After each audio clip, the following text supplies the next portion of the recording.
PEC dos precatórios abre caminho para orçamento paralelo, avalia instituição fiscal independente. Órgão calcula que a folga fiscal no teto de gastos em 2022 pode alcançar até 47,4 bilhões de reais, valor maior do que o estimado pelo governo. Diz ainda que esse espaço aberto representa materialização do risco fiscal e poderá ser usado para inflar emendas parlamentares. Assisto agora, em Últimas Notícias. A proposta de emenda constitucional, PEC, dos precatórios, encaminhada nesta semana pela área econômica ao Congresso Nacional, abre caminho para a criação de um orçamento paralelo, ao propor a criação de um fundo que anteciparia o pagamento de dívidas fora da regra do teto de gastos. A avaliação foi divulgada pela Instituição Fiscal Independente, IFI, órgão ligado ao Senado Federal. Precatórios são dívidas da União com pessoas físicas, jurídicas, estados e municípios reconhecidas em decisões judiciais definitivas, ou seja, que não são mais passíveis de recursos e que devem ser pagas pelo governo. Já a regra do teto de gastos limita o crescimento da maior parte das despesas ao crescimento da inflação do ano anterior. No texto enviado ao Congresso Nacional, o governo propõe que os precatórios sejam pagos seguindo os seguintes critérios.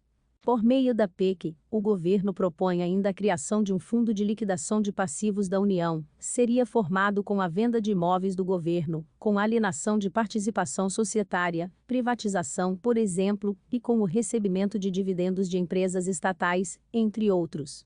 Quando pagos com os recursos desse fundo, os precatórios estarão, pela proposta, fora dos limites do teto de gastos.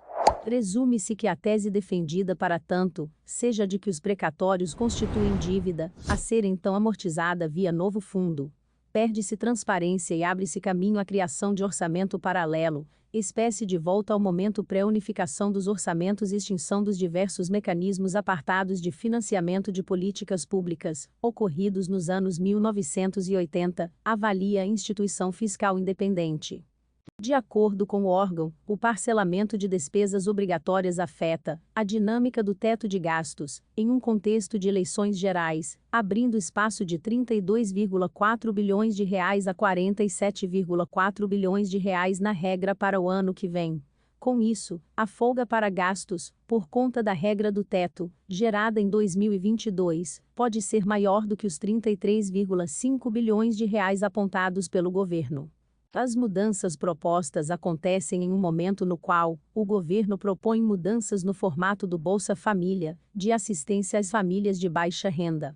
Nesta semana, foi encaminhada uma medida provisória com o objetivo de elevar o benefício pago em cerca de 50% no valor médio do Bolsa Família, que atualmente é de R$ 189, e de aumentar o número de famílias beneficiadas. A IFI observa, porém, que essa folga no teto de gastos gerada pela medida pode ser utilizada para outros fins, como, por exemplo, para inflar emendas parlamentares em um ano eleitoral ou conceder reajustes a servidores públicos. A MP número 1061/2021 já indicou um dos destinos do espaço. Um novo conjunto de benefícios sociais criados em substituição ao programa Bolsa Família. Não se discute aqui o mérito, sobretudo diante de um quadro de elevada precariedade no mercado de trabalho e de aumento do número de pessoas na condição de extrema pobreza, avaliou. Acrescentou que, contudo, a destinação dos recursos poderá também servir ao financiamento de emendas ao orçamento da União, gastos programados às pressas, reajustes salariais e outras contratações de despesas permanentes. Tudo isso baseado em uma fabricação de espaço contábil por meio de mudanças intempestivas na Constituição, conclui.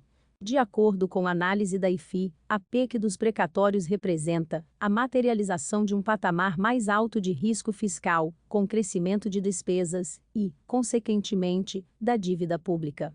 As consequências serão muito claras e já se materializam nos preços dos ativos. A primeira, o aumento dos juros exigidos pelo mercado nas operações com títulos públicos. A segunda, o aumento dos juros, por parte do Banco Central, para fazer frente aos efeitos ocasionados sobre a inflação a partir da maior percepção de risco. Este que se correlaciona com a taxa de câmbio, avaliou. Para o órgão do Senado, a terceira consequência seria sobre dívida pública, que passaria a ter um custo médio maior para as novas emissões de títulos públicos por parte do Tesouro Nacional, implicando maiores gastos com juros. A dinâmica da dívida, a médio prazo, será prejudicada, isto é, o objetivo de torná-la sustentável, ficará mais penoso na presença de juros médios mais altos. Em outras palavras, será preciso produzir maior esforço fiscal primário, acrescentou. Se inscreva para acompanhar a cobertura desta e de muitas outras notícias. Veja também essas outras notícias que podem ser do seu interesse.